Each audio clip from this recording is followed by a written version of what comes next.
আমার মা, আমার বোন, আমার ভাগ্নির বাড়িতে সাতক্ষীরা খুলনায় গেছিল বিগত 8-10 দিন আগে।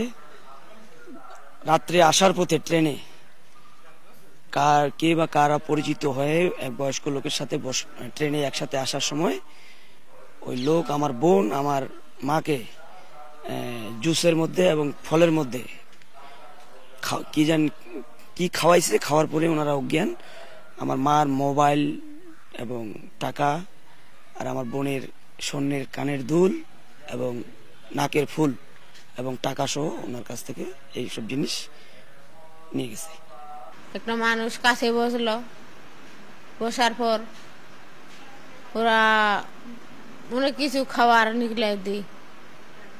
আমি বলছি খাবো না, জোর করে দিই। জোর করে দেওয়ার পর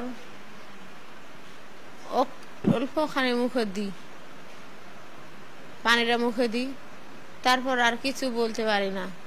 ও আমার সাথে এই ব্যবহার করলো। অনেক দূরের লোক আমার সাথে ভালো ব্যবহার করবে, তারপরে আমার চিন্তাই গুলো আমরা বলছি ভালো মানুষ,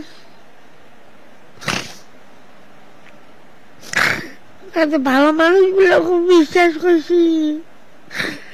ট্রেনে নিরাপত্তার জন্য যে পার্টি থেকে তারা সংবাদ পেয়ে তারা ঘটনাস্থলে আসে।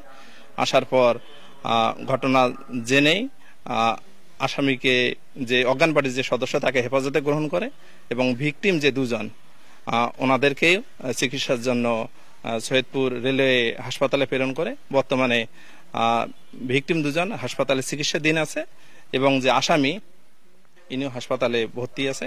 ওনার আসামির বিরুদ্ধে নিয়মিত মামলা রুজু হয়েছে, মামলা তদন্তাধীন।